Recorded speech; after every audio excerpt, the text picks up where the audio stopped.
arbitrator.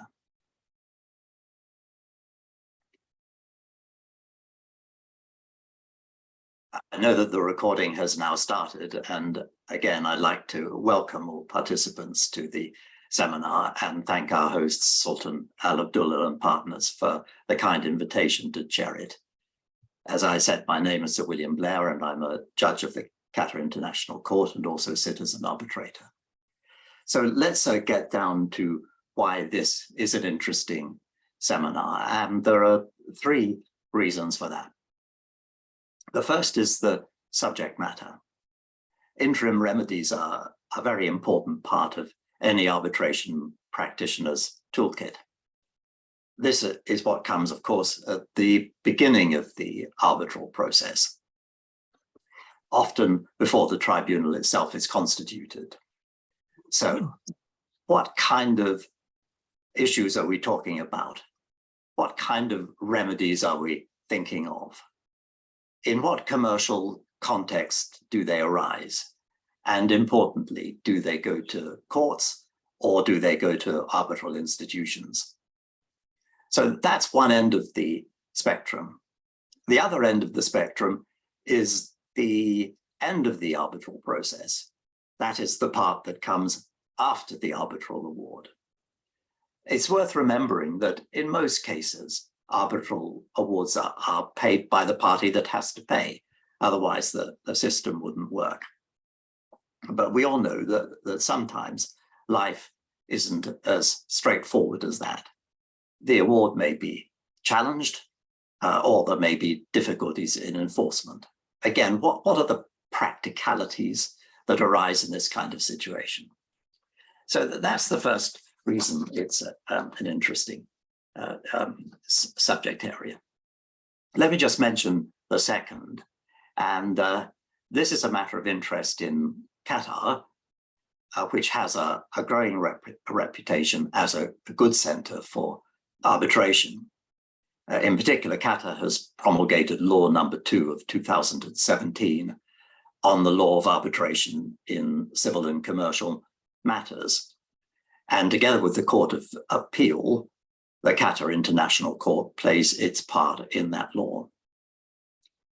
And then thirdly, we tend to look at things either through one jurisdiction or sometimes through the same jurisdictions. But what's interesting for me as chair, and I hope for all of us participating, is that we're looking at it through three jurisdictions. We have perspectives from Qatar and from India and from Singapore. And of course, we have, this is perhaps the best bit of all, three really excellent speakers. And let me take a moment to introduce each of them. First, Thomas Williams, who is a partner at Sultan Al-Abdulla and Partners, and he will give the perspective from Qatar. Second, Shreyas Jayasinghe, who is the co-founder of ANA Law India and Sima Law Singapore, and he will give the perspective from India. Thirdly, Samuel Chacko, who is head of the dispute resolution practice group, Legis Point LLC, who will be giving the perspective from Singapore. And each of these three people are leading practitioners in their countries and their fields, and it's a real pleasure to have them all gathered together today. So let me, before I pass over to the speakers, just explain a little bit about how we intend today to work. Because the subject matter splits in the way that I've mentioned, the beginning of the arbitration and after the arbitral award, we're going to look at it in those two distinct parts. So we're going to spend the first part of the seminar up until about up until about the hour on the interim remedies side. And after our speakers have spoken, there'll be an opportunity for people to ask questions through the Q&A function, and we'll have a discussion around your questions and then move to the next part of the subject matter, which is post-award in terms of challenges and enforcement. And again, we'll do the same. Please send your questions in relation to that as well. The only other thing I think perhaps to state right at the beginning, so you can plan your day as well, is that we will stick to an hour. So we will end at the next half hour. So let's get underway. Thomas. It's a great pleasure to be, thank you. It's a great pleasure to be taking part in this webinar, and I thank Sir William for his kind introduction. And as he says, I'll be addressing interim remedies in support of arbitration, and then in the second half move on to look at challenging arbitral awards, and I'll do so from the perspective of Qatar. I should add that there are two jurisdictions here: onshore or mainland Qatar, which is a civil law jurisdiction, and the Qatar Financial Centre, which is an offshore jurisdiction based on the English common law, and each has its own courts and laws. So starting then with mainland Qatar, the relevant statute is law number 2 of 2017, as Sir William said, which I'll refer to as the Qatari arbitration law. Now, Article 17 of the Qatari arbitration law, which is modelled on the UNCITRAL model law, addresses interim remedies. And under Article 17, an arbitral tribunal in a Doha-seated arbitration can issue, open quotes, provisional measures and interim awards that are dictated by the nature of the dispute or for the purposes of preventing irreparable harm, close quotes. And further to Article 9 of that law, any remedy under Article 17 can be ordered by the Qatari courts, whether before or during the arbitral process, if there is an arbitration agreement, but the tribunal is unable to make such orders itself. And that would typically be if the tribunal has yet to be constituted. So pausing there, it's understood that provisional measures is a reference to procedural orders, and interim awards refers to partial awards. Now, the advantage, of course, of a procedural order is that they can be issued far more quickly. There's no need to give the sort of detailed reasoning that you find in a partial award, nor do you need to send it off to an institution for scrutiny. And speed is very likely to be a factor in the context of interim relief. Now, Article 17 goes on to explain that the relief available includes relief to A, maintain or restore the status quo pending determination of the dispute; B, prevent or refrain from taking action that is likely to cause current or imminent harm or prejudice to the arbitral process; C, provide a means of preserving assets out of which a subsequent award can be satisfied; and or D, and finally, preserve evidence that may be relevant and material to the resolution of the dispute. Now, further to Article 17.3 of the Qatari arbitration law, and with the tribunal's permission, you can take an order or partial award to the Qatari courts and seek to enforce it. Now, in practice, such permission tends to be given as part of the relevant order or award, and you'd certainly ask for that, and that avoids the need to obtain permission after the event. So the test for interim relief doesn't include what common lawyers know as the balance of convenience test. You just need to show that the nature of the dispute warrants it, or that you'll suffer irreparable harm if the relief is not granted. As to the sort of relief you might seek, a couple of things immediately spring to mind. Security for cost stands or claim are in principle available. I've certainly applied for them under Article 17, and you'd go under Article 17C, preservation of assets.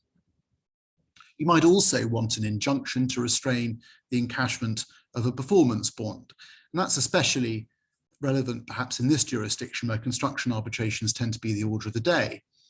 And we recently successfully applied for that relief in a Doha-seated arbitration. The other side were insolvent, And we argued that if the bond was encashed, the money would be lost in the insolvency process. So even if we won the case and our performance was found to have been entirely effective, we'd never get the money back. So an injunction was required to maintain the status quo, pending determination of the dispute, and to prevent irreparable harm to us. So turning to the QFC then, the QFC's arbitration statute is the QFC Arbitration Regulations 2005. And under Article 22 of the QFC Arbitration Regulations, an arbitral tribunal may order a party, whether by procedural order or partial award, to do the following. A, maintain or restore the status quo pending determination of the dispute. B, take action that would prevent or refrain from taking action that is likely to cause current or imminent harm or to prejudice the arbitral process itself. C, provide a means of preserving assets out of which a subsequent award may be satisfied.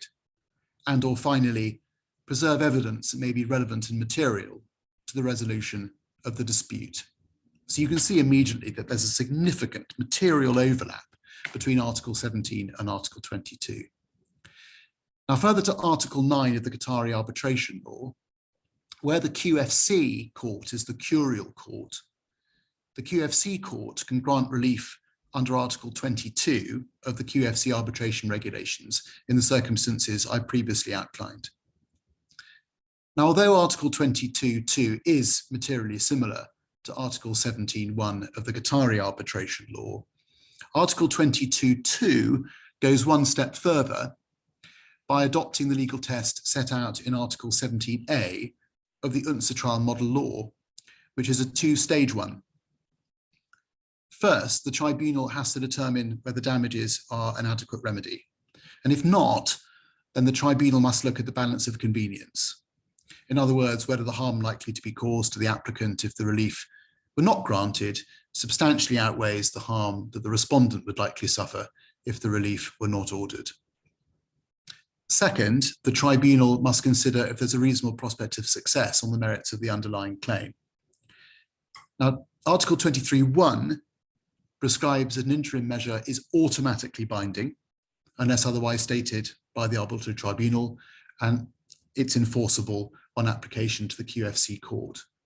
Now, again, as under the Qatari arbitration law, in terms of the sorts of remedies you might seek and the sorts of remedies that might in principle be available, security for cost and or claim are in principle available, it seems to me, as would be an injunction in the context of securities such as a performance bond. So that's all I had to say about the first topic. Thank you. Thank you very much, Thomas. And Shreyas.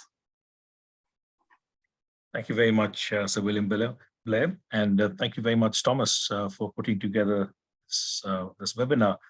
Thomas and I had discussed it in the past. I'm very glad to see it come to fruition. Thank you, Samuel, for joining us too. At the outset, I must state that India has one enactment covering both domestic and international arbitration. There are other countries, as you will hear from Samuel in a bit, that have separate enactments for international and domestic arbitration. And we don't yet have islands of foreign law created within the geography of India. It had happened in the past, but not currently in vogue. It may well happen again in time, but we do see the emergence of international institutions setting up their India offices, and some of them working in zones that are meant to promote international finance and trade. So that is in fact a space to watch out for. But as of now, Section 9 of the Act, the Arbitration and Conciliation Act of 1996, is the relevant section that delineates the power of domestic courts to grant interim relief in aid of arbitration. The similar powers, in fact, identically worded sections in terms of scope, is captured in Section 17, insofar as the power of the tribunal is concerned. And as Thomas said, in the case of Qatar, The courts in India have said that courts must be highly circumspect and cautious while exercising their jurisdiction under Section 9, especially when the tribunal has already been constituted, and it must be suggested and shown to the court as to how approaching the tribunal would not be efficacious in some manner. Otherwise, the powers are almost identical. The other wrinkle that has been ironed out was the applicability of interim relief through courts in India of foreign seated arbitrations.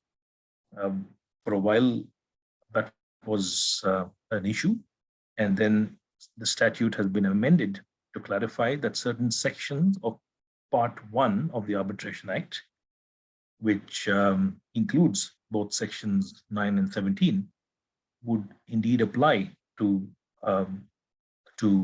foreign seated arbitrations, and those specific sections have been called out. Earlier, the observers of India would be aware of decisions which had held that Part 1 of the Indian Arbitration Act largely governs domestic arbitration. Part 2 largely governs New York Convention and foreign seated arbitrations.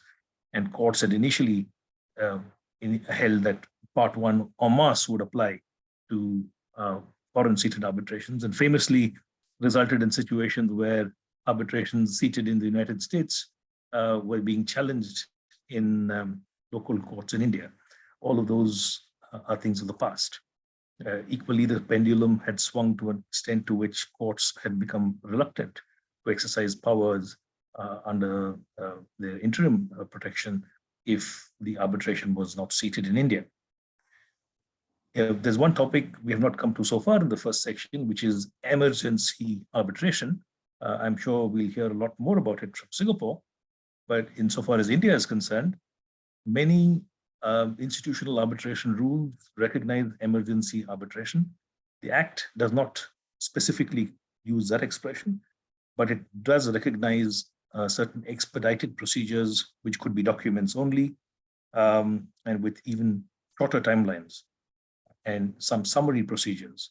Now, these arbitrations are treated with summary procedures under the Act, that they're treated on par with the normal arbitrations. However, it is still a matter of some ambiguity as to the precise interim relief and the enforcement mechanism for a foreign seated emergency arbitrator decision.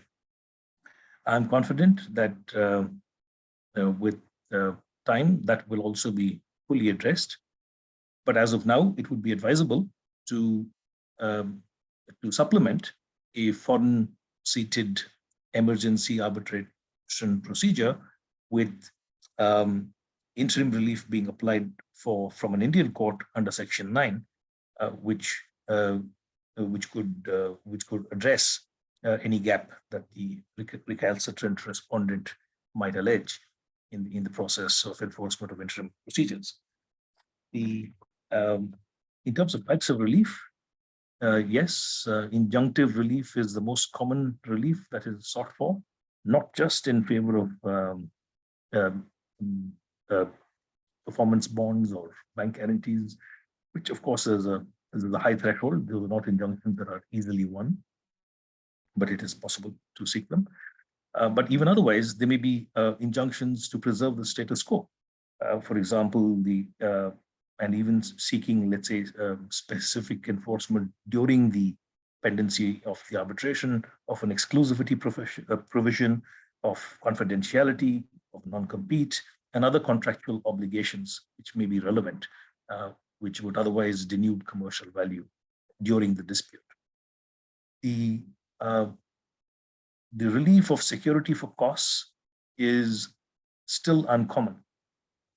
However, the Arbitration Act and the Commercial Courts Act, for the first time in many decades in India, have recognized how expensive litigation itself is. And so the costs award, or the decision on costs, is acknowledged as a very important part of the dispute process. And this is a most significant development insofar as India is concerned. I'll perhaps, in the interest of time, stop here and say that in addition to the Arbitration Act, it has become relevant to look closely at the Commercial Courts Act to determine which is the relevant court to go to for interim relief. Insofar as the prior state of law was concerned, you could go to any civil court, which is the lowest rung. Now, if it's an international arbitration, you're encouraged to approach the High Court for interim relief in respect of international arbitration. And they're also designated commercial courts and commercial appellate divisions, so which is why that statute is relevant. And finally, I think in the post-COVID financial turmoil we're seeing across the world, the close interplay of the insolvency regime and the arbitration regime is very much a factor for us all to watch out for. And so therefore the remedies that are available under the Insolvency Bankruptcy Code must also be kept in mind when parties are initiating a dispute. Thank you, Sir William. Thank you very much, Shreyas. Samuel, the view from Singapore. Thank you, Sir Blair, and thank you, Shreyas and Thomas, for that synopsis from your respective jurisdictions. In Singapore, the act that governs international arbitrations is the International Arbitration Act, and the relevant provisions which relate to interim reliefs are actually Section 12 and Section 12A. Section 12 sets out the powers of an arbitral tribunal, and it reads as follows: without prejudice to the powers set out in any other provision of this Act and in the model law, an arbitral tribunal has powers to make orders or give directions to any party for A, security for costs, B, discovery of documents and interrogatories, C, giving evidence by affidavit, D, preservation, interim custody of any property, including the sale of that property, taking of samples or any observations to be made, preservation of interim custody of any evidence for the purposes of the proceedings, securing the amount in dispute, and doing whatever else is necessary to ensure that any award is not rendered ineffectual by the dissipation of assets by a party. And that would include interim measures and injunctions. So as you can see, the Act actually empowers an arbitral tribunal with very broad powers to give orders or directions in relation to interim relief, even in relation to security for cause. However, for security for cause, one of the provisions states that the fact that a party is ordinarily resident outside of Singapore is not a factor or cannot be the sole factor on which security for cause is given, presumably because in international arbitration, nobody is expected to be resident in a particular jurisdiction. What is interesting really is the Act also allows for any such award or direction made by the tribunal to be enforced in the same manner as a High Court order. So 12(6) of the Act actually says, all orders or directions made or given by an arbitral tribunal in the course of an arbitration are, by permission of the General Division of the High Court, enforceable in the same manner as if they were orders made by a court. And where permission is so given, judgment may be entered in terms of the order or direction. So that's a very powerful provision. If you have a tribunal which makes any interim order, you can actually go to the High Court, get an equivalent judgment for the High Court, and have it enforced immediately in Singapore. Now, those are the provisions which relate to interim remedies that a tribunal can give. Section 12A sets out the remedies that the court itself can give in relation to an arbitration. And what is interesting is this power of the court is not limited to arbitration seated in Singapore. It could apply to any arbitration seated anywhere in the world. So 12A sub B states that this section applies to an arbitration irrespective of whether the place of arbitration is in the territory of Singapore. However, there are provisions which state that if a tribunal has already been constituted, then there must be some basis for the High Court to make the order, and that usually would be if on the application of a party to the arbitral proceedings upon notice to the other parties and to the arbitral tribunal, but made with the permission of the arbitral tribunal or the agreement in writing of the other parties.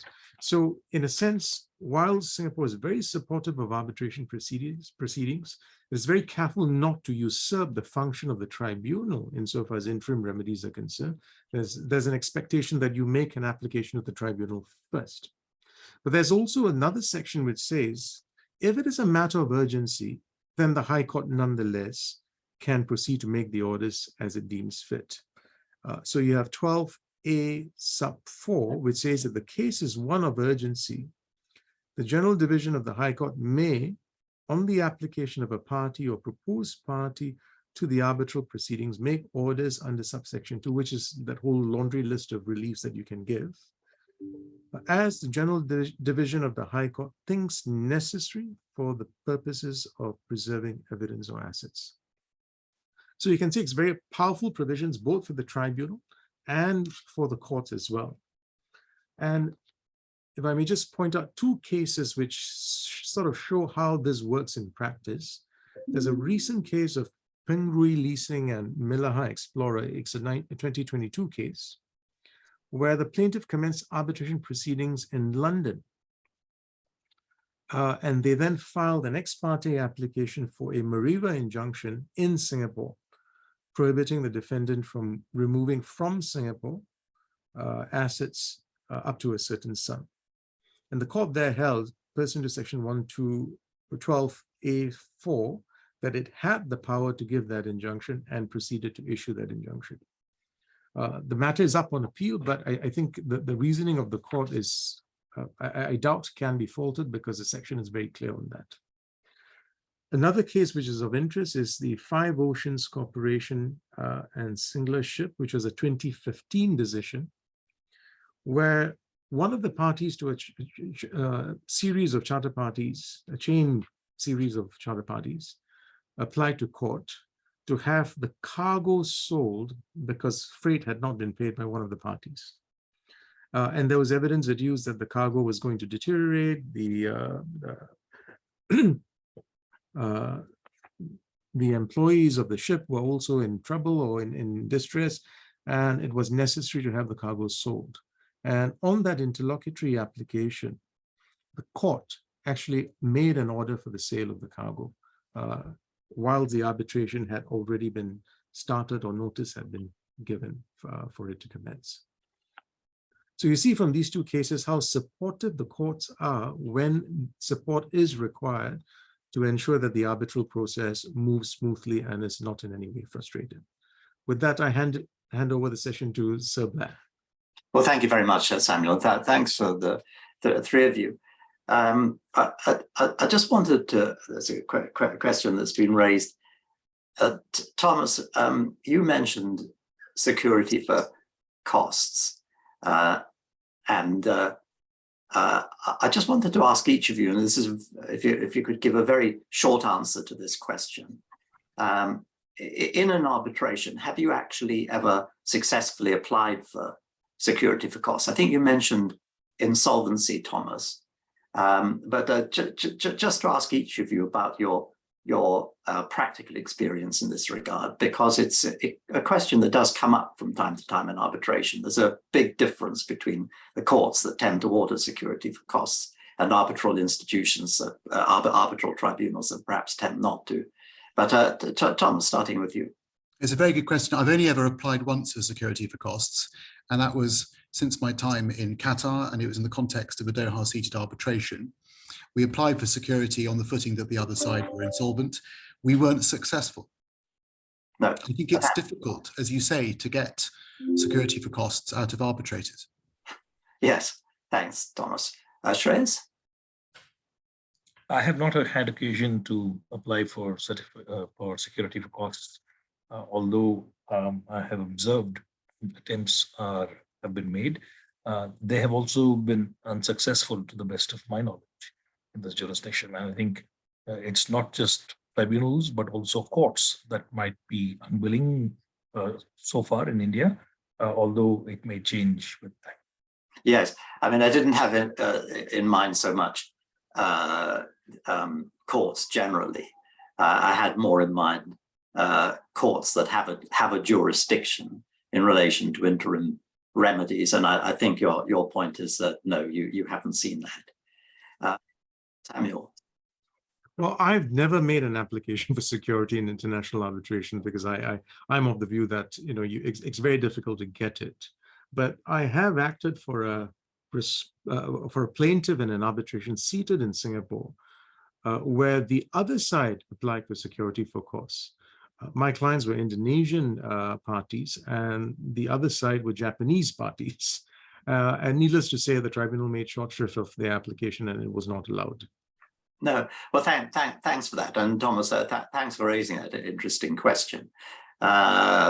Maybe we should be thinking more often about security for costs in particular cases. If it looks as though a party is in a position where even if it succeeds in the arbitration, it won't be able to recover its costs. But that's another discussion for another day. Thank you for that. That was very interesting, and as you all point out, that was the beginning of the process. So let's turn to the end of the process, and we're looking now at the issue of challenges and enforcement. They're not quite the same because the challenge to an order is, of course, the paying party, whereas enforcement is the party that has the award in its favor. But if you like, they're different sides of the same coin. So, Thomas, starting with you again. Thank you, Sir William. So I'm going to look, if I may, at just challenging arbitral awards, although I absolutely accept that they are different things. And if people are interested, then I can answer questions on enforcement as well, because really enforcement is unsatral, and enforcement is the 58 convention which we have here, and that applies if it's a domestic or a foreign award. So it's reasonably straightforward as a process. It'll be familiar to people how to enforce it. But in terms of challenging, since the Qatari arbitration law and the QFC arbitration regulations are founded on unsatral, the grounds for challenging or setting aside an arbitral award under each are the same, and so it's convenient to address them together. And as is the case with many arbitration laws, the Qatari arbitration law and the QFC arbitration regulations limit the right to challenge arbitral awards to grounds relating to 1, procedural matters, and 2, public policy issues. So importantly, points of law, by which I mean the tribunal got the law wrong, say in construing a contract, are a non-starter. And as in England, you can't, before the Qatari courts, turn a mistake of law, no matter how grave, how widespread you say that it might be, into a public policy argument. Now, that argument is yet to be tested before the QFC courts, but I say no more about that. More specifically, the grounds are divided between 1, those that should be put forward by the parties, and 2, those that can be raised by the competent court, by which I mean the curial court, on its own motion. Now, looking at grounds put forward by the parties, they're as follows. First, a party to the arbitration agreement was under some incapacity or the agreement isn't valid under the law to which the parties have subjected it, or under the law of the QFC or Qatar. So that's the first ground. Secondly, the party making the application didn't have proper notice of the appointment of the arbitrator or arbitrators, or of the arbitral proceedings, or was otherwise unable to present their case. Thirdly, the award deals in matters not falling within the arbitral reference. It might be that you can show that some matters were within the reference, whilst others were out with the reference. And in that case, only those parts that fell outside the reference would be capable of being set aside. You adopt a pro tanto approach. And fourthly, the composition of the arbitral tribunal or the arbitral procedure wasn't in accordance with the agreement of the parties. As to the grounds put forward by the competent court or the curial court of its own motion, they're as follows. First, the subject matter of the dispute isn't capable of being arbitrated under Qatari law or QFC law. Or secondly, the award is not, open quotes, in the interest of the QFC, close quotes, or is against the public policy of Qatar. Now, this raises a very interesting question. I mean, it might be that these amount to the same thing. Does in the interest of the QFC mean the same thing as against the public policy of Qatar? But this is yet to be tested before the QFC courts, and I should say no more about that. Now, unless the parties agree otherwise, in terms of timing, generally the timing for raising a challenge is this. Under the Qatari arbitration law, you've got 1 month from the receipt of the award. The QFC arbitration regulations are more generous, and you're given 3 months. Thank you. Thank you very much indeed, Thomas, of that. Shreyas, from the Indian perspective.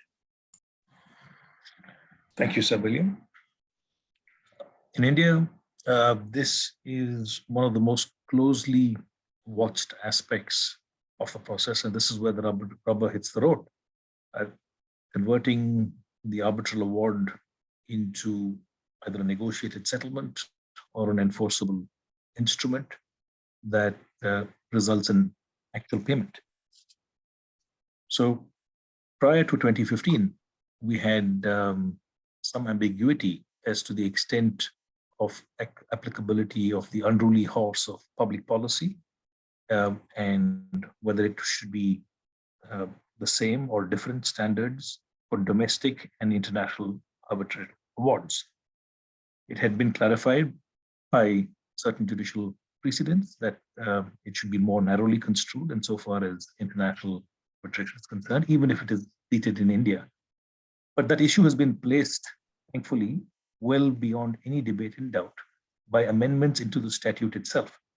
And so although the term appears as in the same way, public policy, in both section 34, that is the provision in part 1 dealing with arbitrations seated in India, whether between 2 Indian parties or whether between international parties, but if there's an India seat.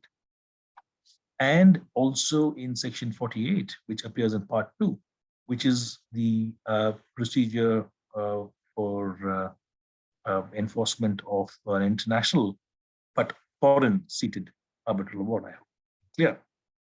In both those provisions, the same term appears, but the amendment in 2015 has made it very clear that even insofar as India's seated international arbitral awards are concerned, the term public policy will be construed narrowly.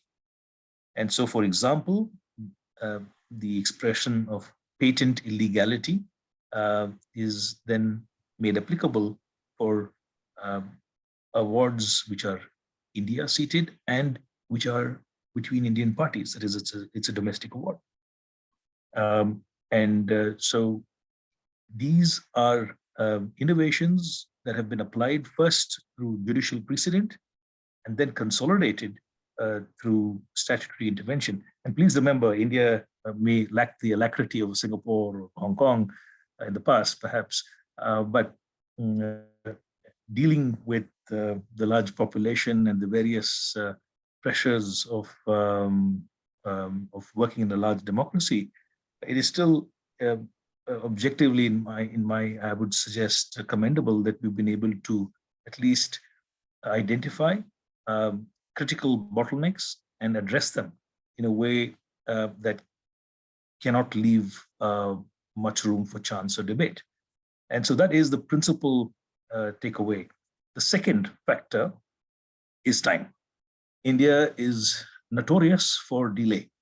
And so if justice delayed is justice denied, then although there have been innovations in the statute for time-bound arbitrations, these innovations are primarily directed to arbitrations initiated under the provisions of the Indian Arbitration and Conciliation Act.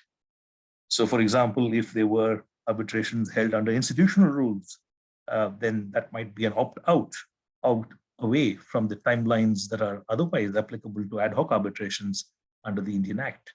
And so parties ought to be careful in drafting their clauses. And if they want speed, then they must address that issue within the clause itself. But the default provision is very welcome, and it has also transformed the domestic arbitration practice to be far more mindful of time.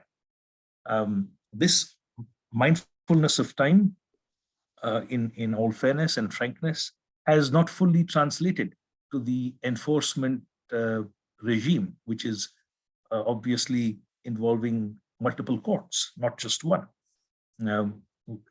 We have nearly 30 high courts in various parts of the country, so it's more like a subcontinent than just one country. And then to have a harmonized approach is a challenge, but it is a challenge which is recognized and is being addressed. So, for example, I have had occasion in a recent case to enforce a Singapore-seated arbitration governed by Singapore law between a Korean party and a Vietnamese party. And the only connection to India was that some of the assets were fleetingly coming into Indian territory by way of a shipment belonging to one of the parties. And thankfully, the court was able to recognize its obligations under the New York Convention, recognize that Singapore has been notified as a reciprocating territory under the Arbitration Act, and that is something to watch out for, because although there are over 170 perhaps signatories to the New York Convention, only just about 50 have been notified as reciprocating territories by India. And so it is, of course, advisable to ensure that if you're dealing with Indian counterparties or assets that are located in India for enforcement, that at the very outset you check whether the seat of arbitration is amongst those that are notified by the Indian statute. So with that, I think the news is positive insofar as the timelines for the arbitration tribunals are concerned. However, the enforcement mechanism, I think the weakness still remains time. And we have already had one, and perhaps there may be other challenges underway, where delays in enforcement have triggered international investment treaty claims against India. It has happened once already in the case of White Industries, where a small Australian company alleged undue delay in the enforcement of its international ICC arbitral award, which had taken over 9 years, and that then resulted in a investment treaty claim. And there may be such claims in the works even now. And so these claims have made India at its highest levels of the Supreme Court and the Parliament acutely conscious of the failure to promptly and efficiently address the obligation to enforce international commercial arbitral awards. I will refrain from commenting specifically on enforcement of international investment treaty awards, but at least say that insofar as the commercial arbitral award is concerned, I think the sensitivity is very high at the highest level. The challenge is to communicate this to the relevant high courts on a case-to-case basis, but that's the role of advocacy. Thank you. Thank you very much, Shreyas. Samuel from Singapore. Right. In Singapore, it is extremely difficult to succeed in setting aside an arbitral award because the courts are very rigorous in how they analyze any allegations that there has been a breach of Article 34 of the model law. So as Thomas has pointed out, we similarly have the model law applying in Singapore, and therefore the 4 grounds that Thomas articulated also applies in Singapore. But what is interesting is we have 2 additional grounds set out in our Act, and that is in Section 24 of the International Arbitration Act, which states as follows. Despite Article 34(1) of the model law, the General Division of the High Court may, in addition to the grounds set out in Article 34(2) of the model law, set aside the award of the tribunal if A, the making of the award was induced or affected by fraud or corruption, or B, a breach of the rules of natural justice occurred in connection with the making of the award by which the rights of any party have been prejudiced. So unlike most other model law jurisdictions, we have these 2 additional grounds on which you can rely to found an application to set aside awards. But although we have 2 additional grounds, I think our courts are one of the most rigorous when it comes to scrutinizing any attempt to set aside arbitral awards, and it's extremely difficult.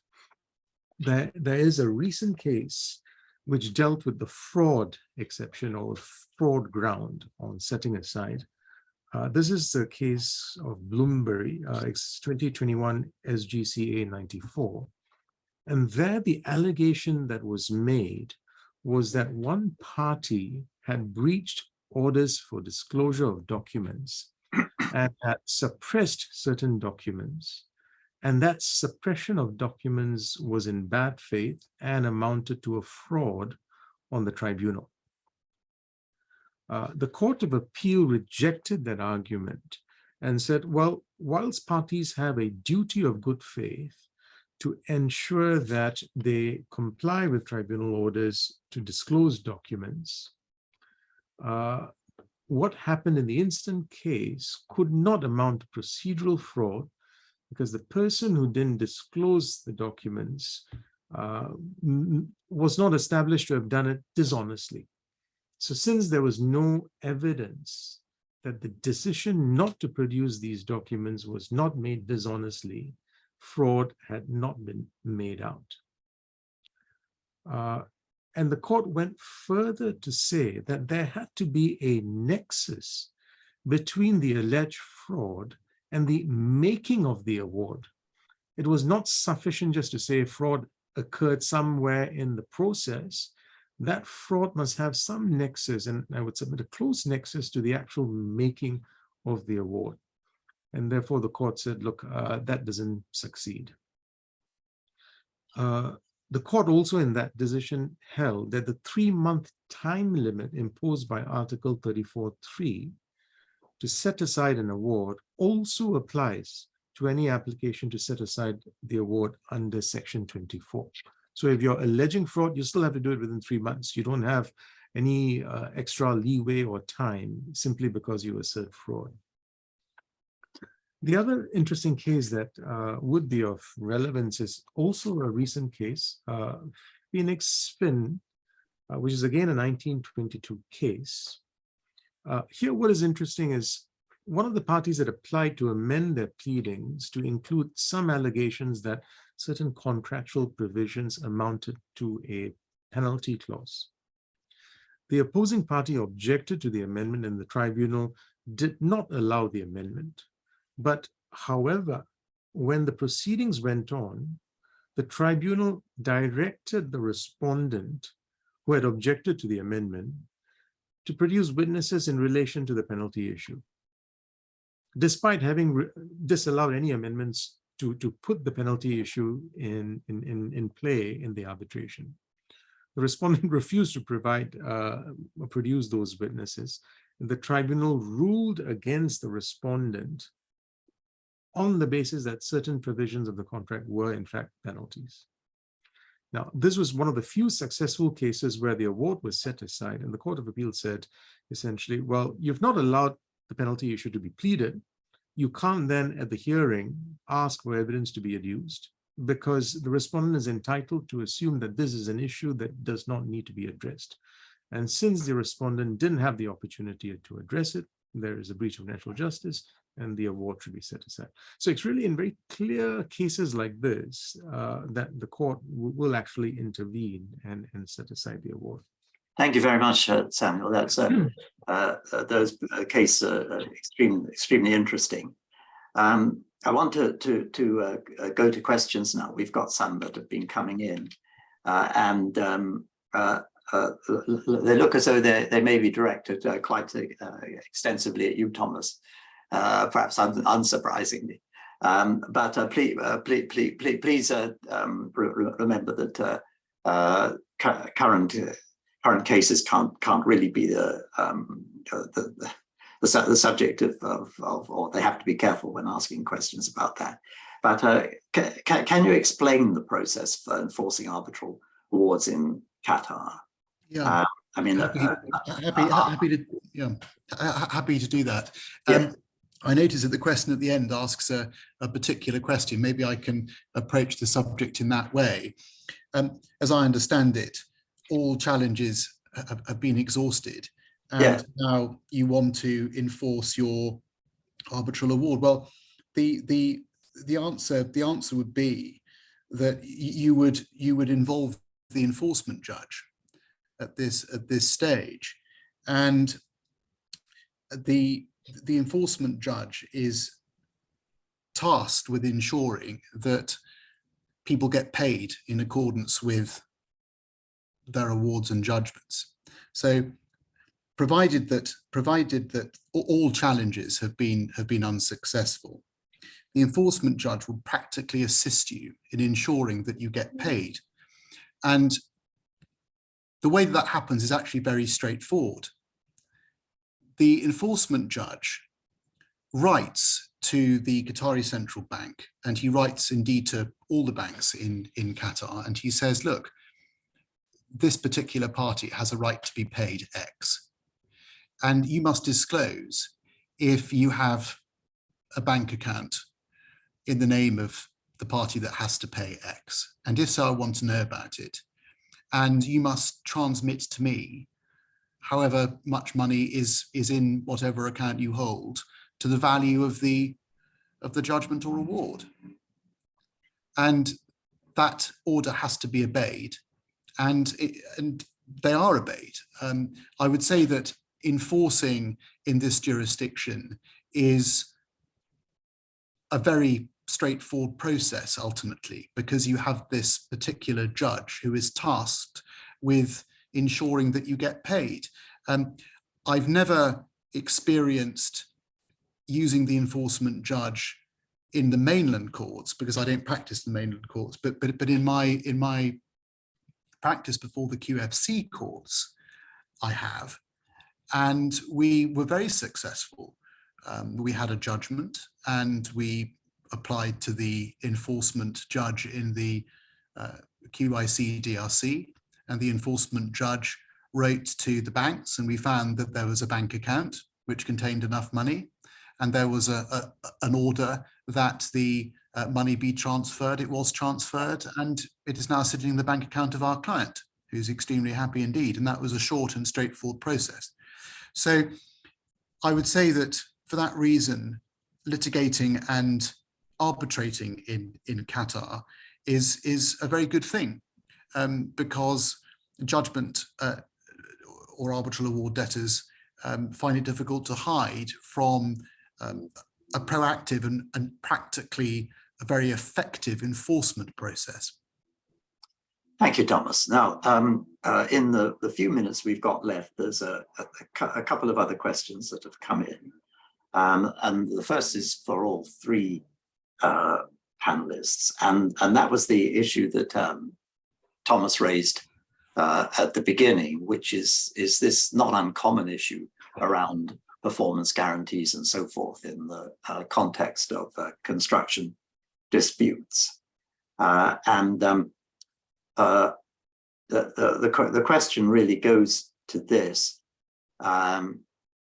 We've discussed courts granting interim remedies, and all the panelists have very, very helpfully dealt with how courts would deal with this. But the question relates to arbitral tribunals, and it's specifically, can an arbitral tribunal grant such an injunction? That's an injunction regarding the calling of a performance bond, bank guarantee, performance guarantee, whatever you like to call it. And then also how would it be enforced? And perhaps we could go in reverse order this time. Samuel, what would your perspective on that be? In Singapore, it's not an issue. A tribunal can grant an injunction to restrain a call on a bond or a performance guarantee, and they would apply Singapore law, and if you meet the criteria, you will get it. And it's very quick and easy. You just take that award and go to the court, and you will have it converted into a high court judgment, which can be then enforced through the provisions of the high court. So very neat and fast. Thank you very much. Shreyas? Thank you. In India, you would typically go to the court. And the reason I say this is because the tribunal will be concerned as to whether this is a purely inter partes relief that is being sought, or whether it has some impact on a non-signatory to the arbitration agreement, such as the bank itself. And therefore, if the relief is crafted in a way as to, for example, restraining a party from invoking a bank guarantee, then yes, such a relief can be granted by the tribunal. But in a situation where the invocation has happened and where the bank is required to be restrained, then it is far more typical for parties to go to court.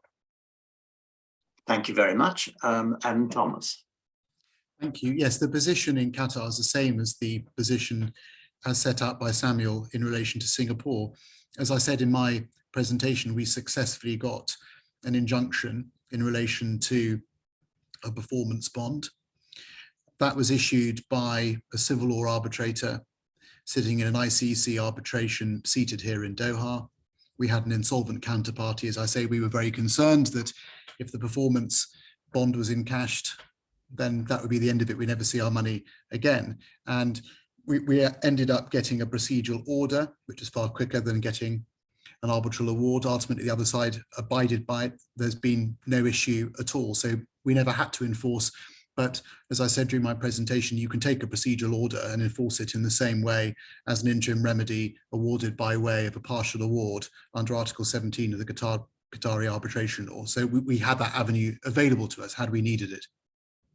Well, thank you. Can I just pick up on the point? Sorry, can I just pick up on the point that Shreyas raised? Certainly. In Singapore, if you get the award from the tribunal, you register it and have it issued out as a high court judgment, then not only do you serve it on the opposing party, you give notice of that to the bank. And then if the bank has notice, usually it will not do anything in violation of the order. What they will do is they'll come to court to ask for a variation of it, if need be, if they need to pay out. So in that sense, it protects the applicant and also gives some remedies to third parties. Well, thank you for that, Samuel. Well, now we're nearly at time. In fact, we are now at time.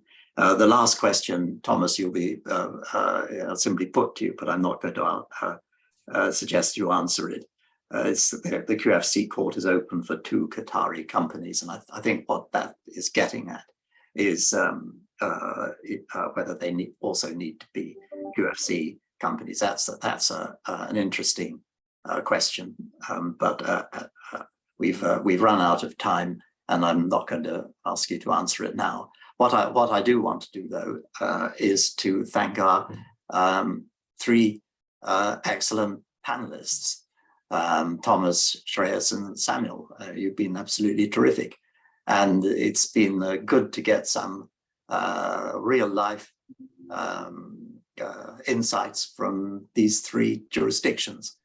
And finally, I want to thank Sultan Al-Abdulla and partners for having both conceived, organized, and hosted this seminar. It's been a huge pleasure for all of us, and I hope a huge pleasure for the attendees as well. So with that, I'm going to wish you all a very good day in whichever time zone you happen to be. Thank you. Thank you very much. Thank you. Thank you, Sir William, for your kind moderation. Thank you.